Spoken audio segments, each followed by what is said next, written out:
Assalomu alaykum hurmatli obunachilar.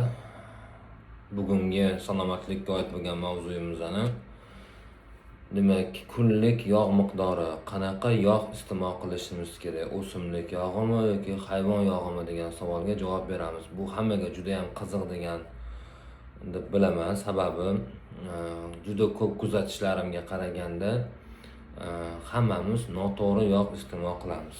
O'zi aslida Xo'p, sog'lom bo'lish uchun kunda necha mahal, demak kunda necha gram yog' iste'mol qilish kerak?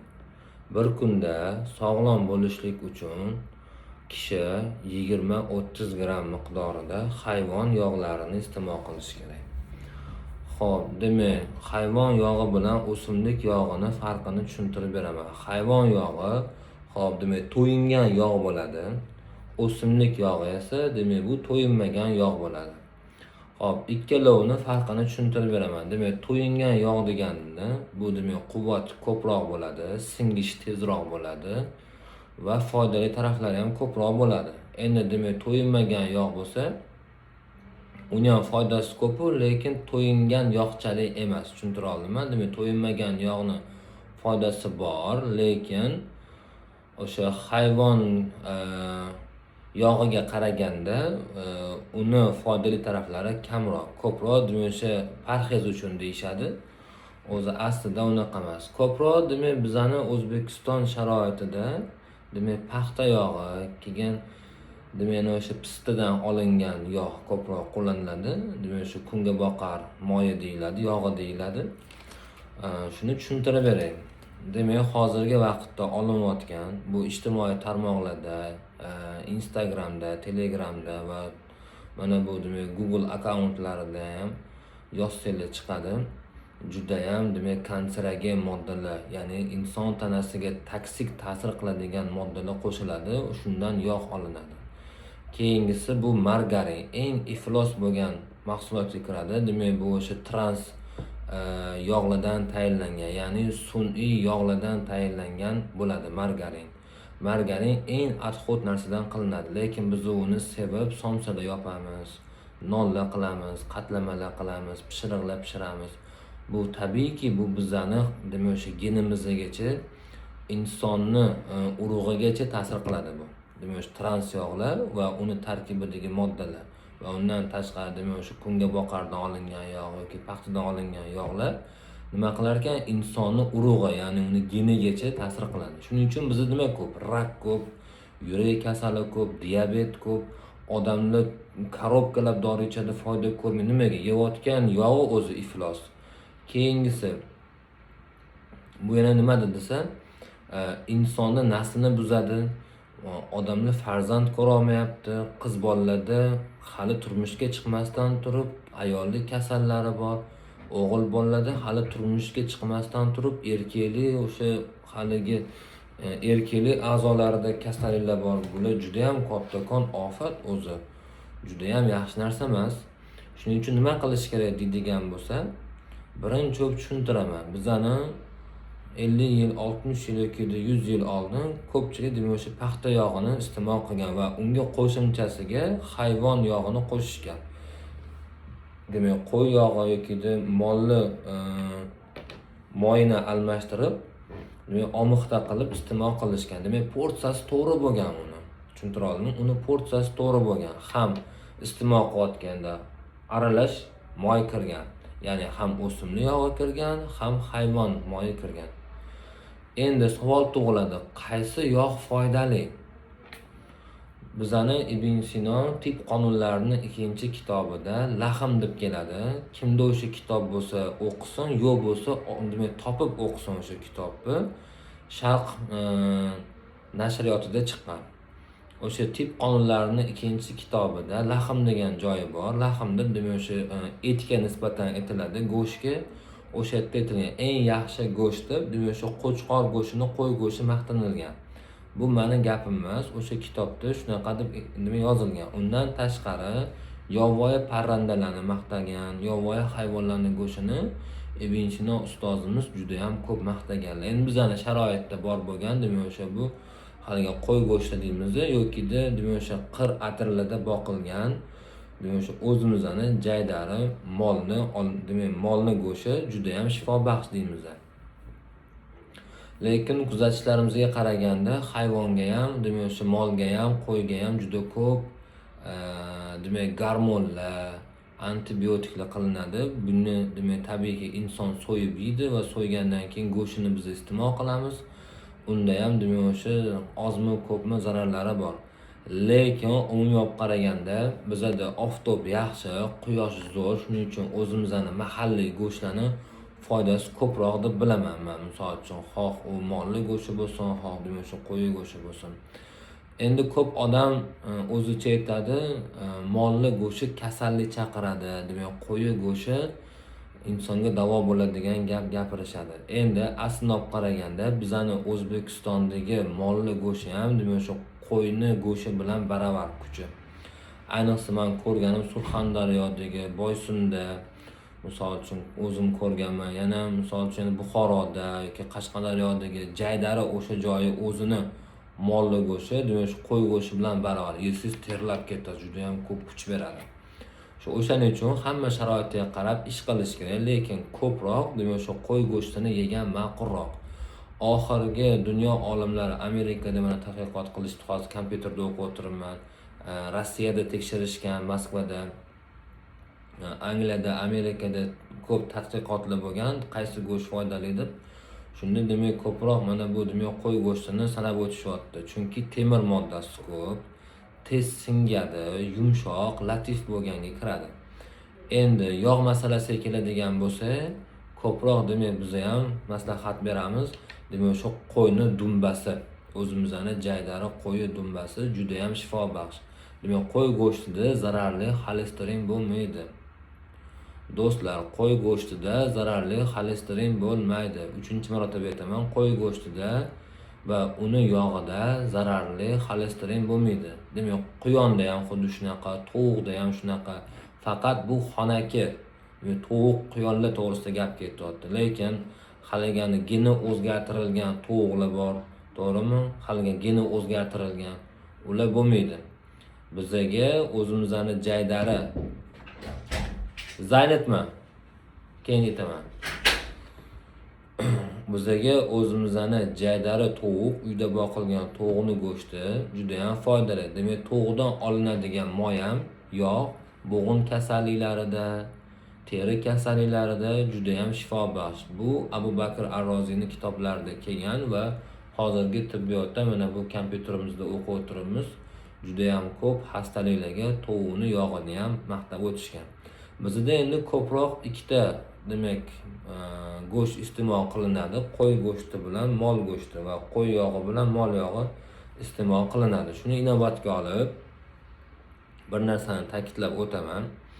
Hozirgi olinayotgan demak shu kunga boqar yog'i, ya'ni pista yog'i, demak yana o'sha paxtadan olinayotgan yog' juda ham toksik ta'sir ko'rsatishi mumkin. Hammasi ham emas, lekin juda ko'p holatlarda, ehtimollarda mana bu hozir internetlarda ham o'qib o'tiribmiz, ya'ni Jahon sog'liqni saqlash tashkilotining xulosalariga suyanib turayapman bu gaplarni. Zararli ta'sir qilishi mumkin. Chunki yog'ni siqib olish uchun juda ham ko'p miqdorda o'sha haligani neftdan olinadigan mahsulot bor, juda ham og'ir bo'lgan unsur, shuni qo'shib, demak siqib olinadi. U tabiiyki insonga ham juda ham zararli ta'sir o'tkazadi.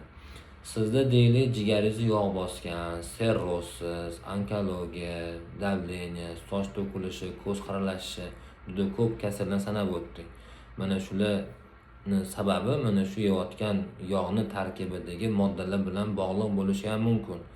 Bu birinchi masala. Ikkinchi masala, siz kasalsiz, tuzala olmayapsiz. Qoningizda bilirubin, xolesterin va yana boshqa ALT, AST, jigaringiz tuzalmayapti, psoriazlaringiz ketmayapti, sochingiz to'kilyapti, buqog'ingiz ketmayapti.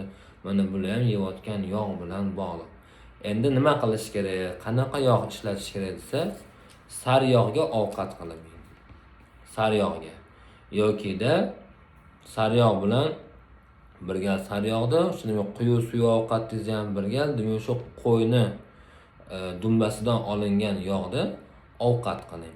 Yoki-da omoqda qilib qo'ying.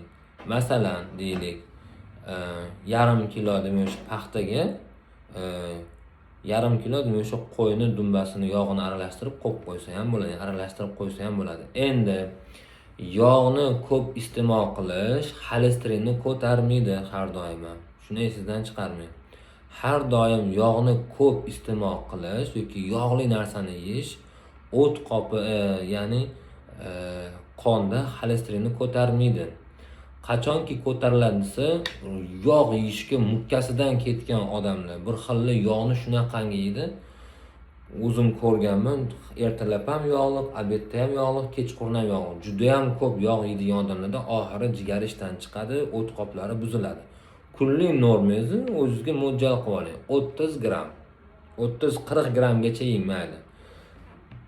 Demak, sog'lom ovqatlanish kitoblarida, dasturlarida 20-30 gramgacha deb kelgan. Lekin shuni bilib qo'ying, yog' iste'mol qilmasangiz, parhezingiz buziladi, dietangiz buziladi. Ya'ni dieta degani yog'lik ovqat yegan yoki yog'li ovqatdan voz kechgan degani emas. Hozirga Jahon Sog'liqni saqlash tashkilotini bizga bergan bayonotini sizlarga aytib o'taman. Shunga diqqat bilan eshiting. Xo'p.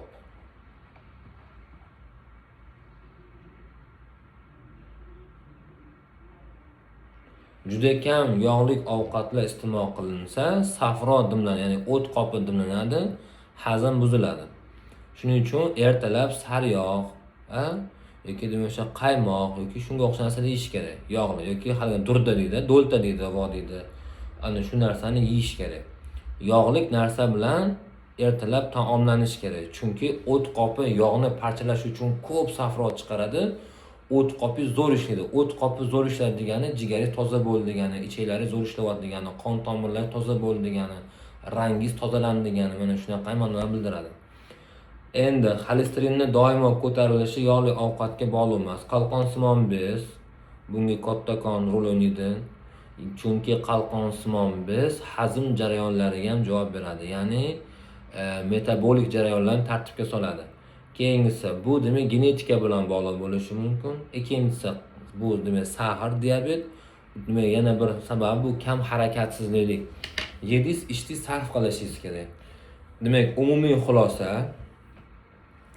demak sun'iy yog'lar, margarinli yeyishdan voz keching, imkon darajasida yemang, undan ovqat ham qilmang. Pishiriq qilmoqchi bo'lsangiz, sariyog'ga qiling. Somsalar qilmoqchi bo'lsangiz, demak shu qo'yni dumbasini eritib turib qiling. Juda ham foydali. Dumba yeyilgan odam iligi to'q bo'ladi, tanasi juda ham baquvvat bo'ladi, immuniteti vashe dahshat bo'ladi, har tomonlama kishi sog'lom bo'ladi. Yuzlari chiroyli bo'ladi, badanlari, qad-qomatlari juda ham zo'r bo'ladi, rangi toza bo'ladi, yuzlari qip-qizarib turadi, immuniteti baquvvat bo'ladi. Shuning uchun yosh bolalarga men ko'zim bilan ko'rganim, o'zimni onam ham, ukamga ham, singlimga ham bitta dokaga dumbani shundoq o'rab qo'yar, so'skiga o'xshab so'rab yotardi uni chapirlab. Iligi to'q, baquvvat, zo'r bo'lgan. Men ham bolalarim shunaqa qilganman. Juda ham yaxshi bo'ladi. Kelgan iloji bo'lsa bolalarni ham demak o'sha qo'y qanaqa dumbadan olingan yog'ga massaj qildiring. Vashe zo'r bo'ladi o'sha. O'sha qilish kerak. Keyingi yana bir tavsiya esingizda bo'lsin. Zararli yog'lar xolesterinni ko'taradi, kasallik tug'diradi. Tabiiy yog'lar naborot foydaga ishlaydi. Buni yuqorida tushuntirib o'tdim. Shuning uchun endi xulosa qilish o'zingizdan. Bu bilan men do'konlarda savdo qilinayotgan, savdoda bor bo'lgan yog'larni iste'mol qilmanglar deyotganim yo'q. Zararli taraflari bor, kamroq iste'mol qilish kerak. Lekin tabiiysiga o'tinglar. Ya'ni o'sha bizani avvalgilar qilgan ish qilinglar demoqchimiz. Men hammaga aytaman, sog'lom yashash uchun 50 yil, 100 yil ortga qarash kerak. Qanaqa ovqatlangan o'tmishdagilar, ana shunga qarash kerak. Siz to'g'ri ovqatlansangiz, turmush tarzi to'g'ri amal qiladigan bo'lsangiz, siz korobkalab dori ichmaysiz, kasal bo'lavermaysiz. Hamma narsa ovqatlanishga, uyquga, harakatga, badan tarbiyaga, ruhiy holatga bog'liq. Shuni esdan chiqarmanglar. Ibn Sinoning zo'r gapi bor. Gapimizni shu bilan tamomlaymiz. Kishi sog'lom bo'lishi uchun 6 ta narsaga amal qilsin deganlar va kasal bo'lgan paytda tuzalishi uchun 6 ta narsaga amal qilsin deganlar. Birinchisi bu demak toza havo, yeyish, ichish, harakat va dam olish, tanani tozalash, beshinchisi uyqu va bedorlik, oltinchisi bu nafsoniy quvvat, ya'ni insonni psixo-emotsional holati, ya'ni asabi, ruhiyati kiradi. Shuning uchun mana shularga e'tibor berib bo'linglar.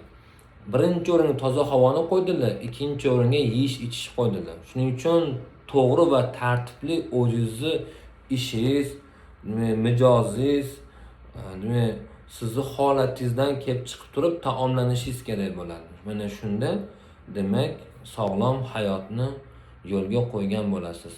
Endi sizlarga yetkazmoqchi bo'lgan xabarim shundan iborat edi. Ko'proq tabiiy yog'larni iste'mol qilib, takrorlaymiz. Qo'y dumbasi, qo'y yog'i ziyon emas, lekin ichak atrofidagi yog'lar, charva yog'lari, bu xoh molniki bo'lsin, xoh o'sha qo'yiki bo'lsin yoki boshqa hayvonlarniki bo'lsin, zararli. Sababi ichaklardagi hamma toksinlarni o'sha charvalar ushlab turadi va charvada limfa bezlari ham ko'p bo'ladi, ya'ni bezlar ko'p bo'ladi. Shuning uchun iste'mol qilishni men tavsiya qilmayman charvani.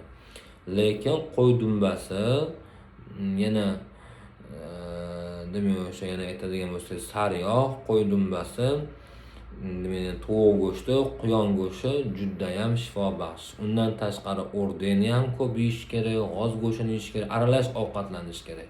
Ana o'shanda juda yaxshi bo'ladi. Bugungi eshittirishimiz sizlarga juda ham manzur keldi deb o'ylayman. E'tiboringiz uchun rahmat. Salomat bo'linglar. E'tiborlar markazida xalqaro doktor Murabbos Ravshanovich Hamidov bo'ldi. Xayr, salomat bo'ling.